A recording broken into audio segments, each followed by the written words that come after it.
Selamat pagi Bapak, Ibu, dan Saudara yang terkasih di dalam Tuhan Yesus Kristus. Pada pagi hari ini,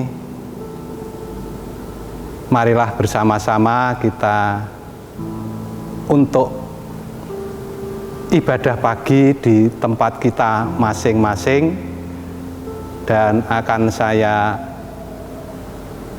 pandu melalui renungan yang akan saya bawakan, di mana situasi pada saat ini masih dalam pandemik COVID-19.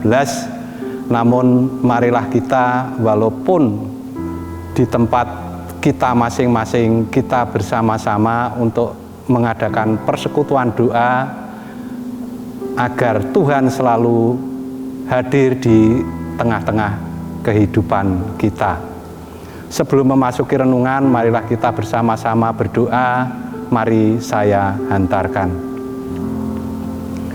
Ya Tuhan Allah Bapa Surgawi, perkenankan pada pagi hari ini kami bersama anak-anak-Mu di tempat masing-masing menghadap kehadirat-Mu ya Tuhan. Kami mengucapkan puji syukur dan terima kasih karena berkat-Mu yang melimpah kekuatan, kesehatan, kebijaksanaan, dan kecukupan kebutuhan hidup kami masih kami terima sampai pada saat ini.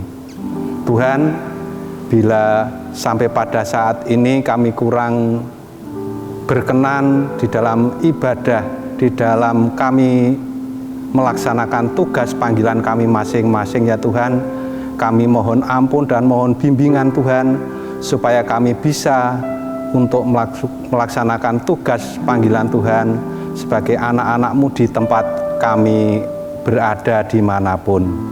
Dan pada saat ini pula ya Tuhan, kami ingin mendengarkan firman-Mu, dan kiranya Tuhan selalu menyertai kami agar kami bisa menerima firman-Mu, merasakan dan bisa menerapkan di dalam setiap kehidupan kami.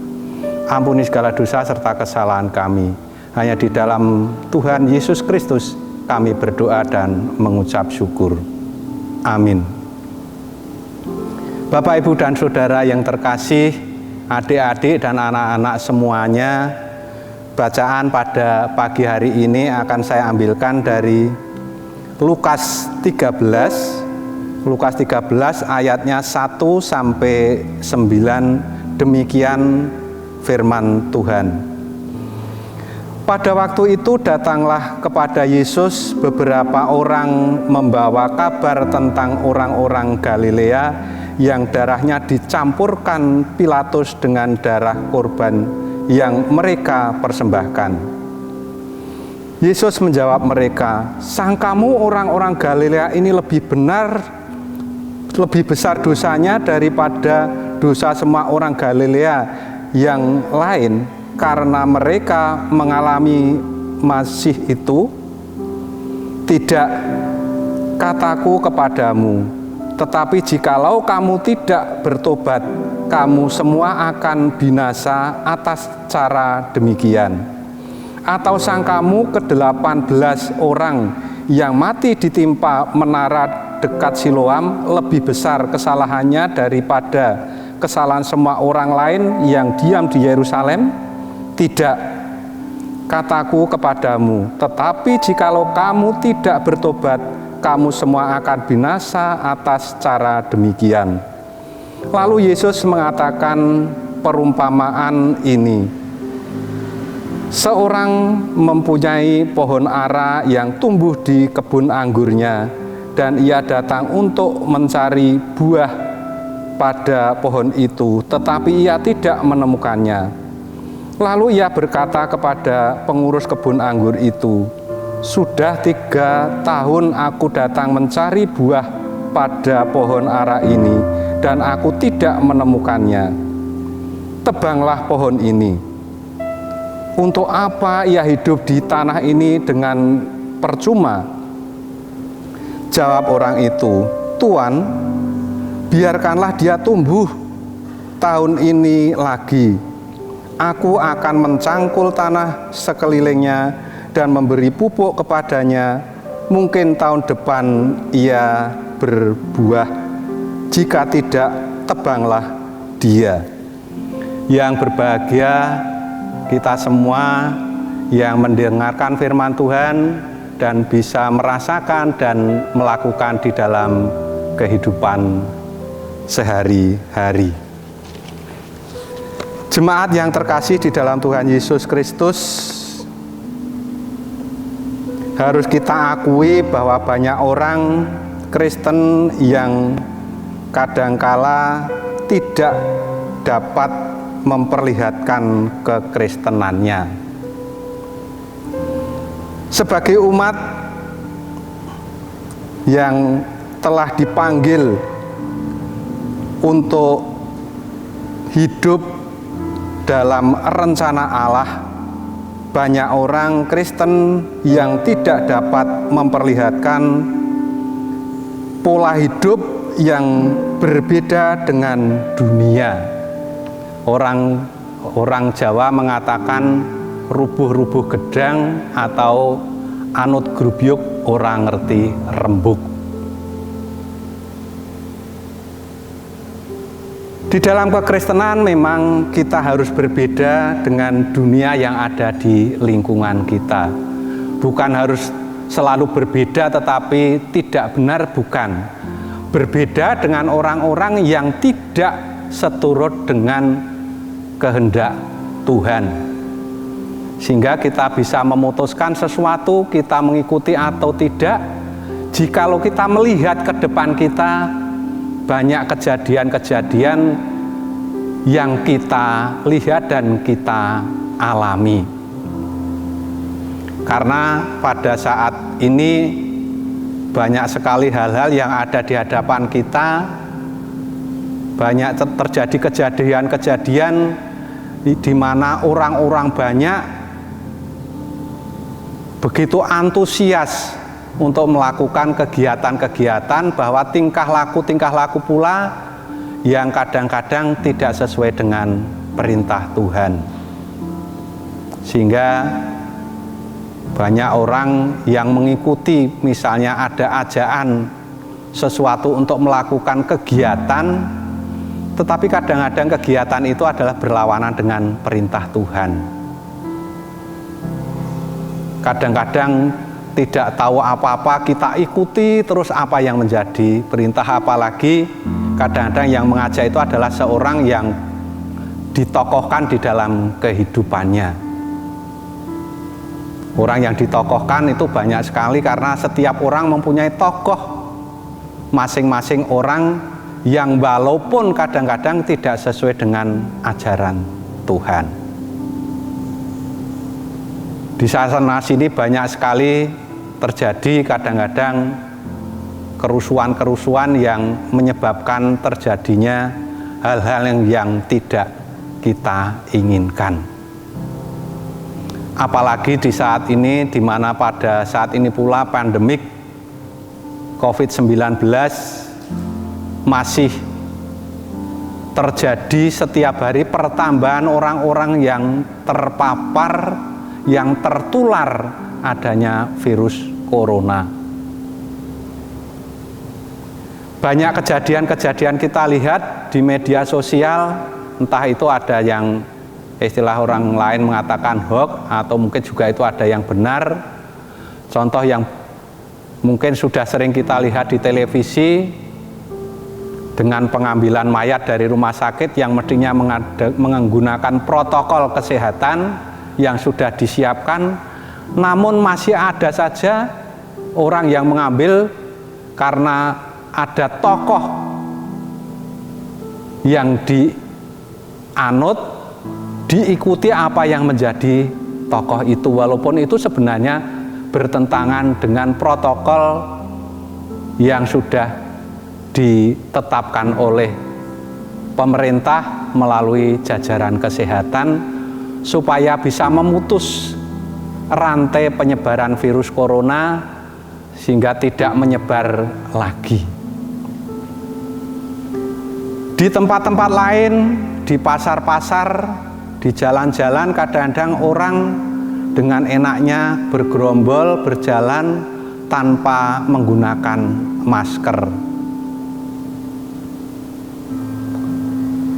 Itu tetap diikuti seperti yang saya sampaikan tadi adalah rubuh-rubuh gedang.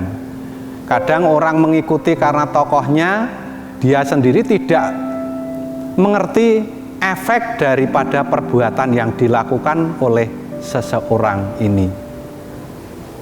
Orang kadang-kadang untuk berkorban bagi orang lain, untuk kebaikan orang lain masih ada saja. Egoisme yang sangat tinggi masih ada terjadi di beberapa oknum-oknum yang kita jumpai di lingkungan kita. Sehingga ada hal yang mestinya harus tidak terjadi, tapi toh akhirnya terjadi. Belum lama di kota Semarang, di suatu tempat mengadakan pesta perkawinan yang sebenarnya pemerintah sudah memberi toleransi, tetapi mestinya harus menggunakan protokol kesehatan yang sudah ditetapkan, tetapi orang-orang ini melanggar protokol. Akhirnya apa yang terjadi?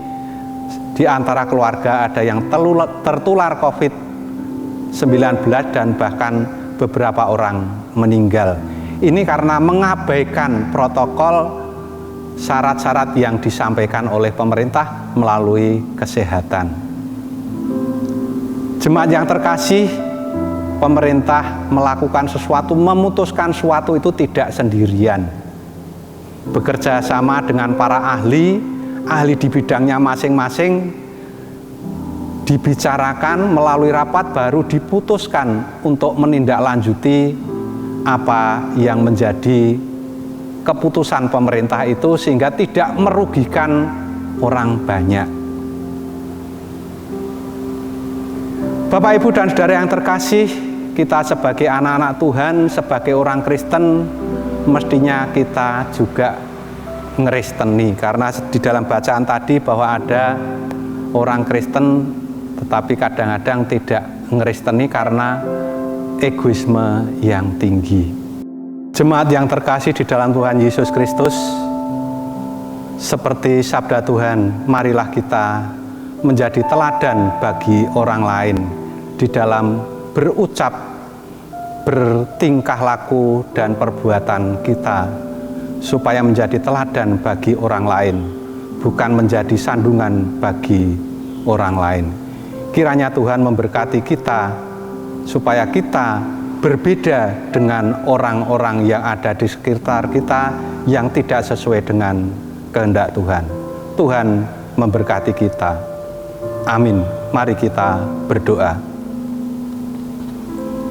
Ya Tuhan Allah, Bapa kami yang bertahta di dalam kerajaan surga yang mulia, perkenankan ya Tuhan pada saat ini kami datang ke hadirat-Mu kembali ya Tuhan. Kami ucapkan puji, syukur, dan terima kasih karena berkat-Mu yang melimpah, kami masih bisa mendengarkan, membaca sabda-Mu sebagai suluh di dalam kehidupan kami. Tuhan, kami berdoa untuk GKJ Semarang Timur secara utuh, oleh pendeta, majelis, anggota komisi, dan semua jemaat yang ada di GKJ Semarang Timur, kiranya berkati ya Tuhan, sehingga di dalam situasi pandemik COVID-19 masih tetap bisa beribadah, berbakti kepadamu melalui sarana di tempat kami masing-masing. Pada saat ini pula ya Tuhan, kami berdoa untuk anak-anak-Mu yang sakit, yang tidak kami sebutkan satu persatu. Kiranya Tuhan berkati ya Tuhan, sehingga di dalam sakitnya masih setia kepadamu. Keluarga yang merawat juga Engkau berkati ya Tuhan, beri kesabaran sehingga bisa merawat keluarga dengan penuh kasih sayang. Kami berdoa untuk anak-anak-Mu yang saat ini sudah lulus ujian dan mencari sekolahan yang lebih tinggi ya Tuhan. Kiranya berkati ya Tuhan, sehingga anak-anak-Mu bisa mendapatkan sekolah yang diinginkan sesuai dengan kemampuan pikiran mereka. Orang tua yang mengusahakan dana, kiranya Tuhan berkati ya Tuhan, sehingga bisa mencukupi kebutuhan hidup di dalam keluarga mereka masing-masing. Yang kiranya membutuhkan pekerjaan, yang sudah lulus, kiranya Tuhan kami mohon berkat-Mu sehingga mendapatkan pekerjaan sesuai dengan kemampuan yang dimiliki. Tuhan, kami juga berdoa untuk bangsa dan negara kami Indonesia yang saat ini baru diserang penyakit berupa virus corona COVID-19. Tuhan, kalau Tuhan berkenan, kami mohon ya Tuhan, kiranya COVID-19 ini Tuhan lenyapkan dari muka bumi ini, sehingga kondisi keadaan di muka bumi pulih seperti sedia kala. Karena banyak orang-orang yang sakit, meninggal dunia, kehilangan pekerjaan karena virus corona pada saat ini. Tuhan, cukupkanlah kehidupan mereka masing-masing. Kami berdoa untuk pemimpin bangsa dan negara kami ya Tuhan. Kiranya Engkau berikan mereka kekuatan, kesehatan, kebijaksanaan dan kejujuran di dalam mengendalikan pemerintahan di negara Indonesia ini. Ampuni segala dosa serta kesalahan kami ya Tuhan. Hanya di dalam Tuhan kami Yesus Kristus kami berdoa dan mengucap syukur. Amin.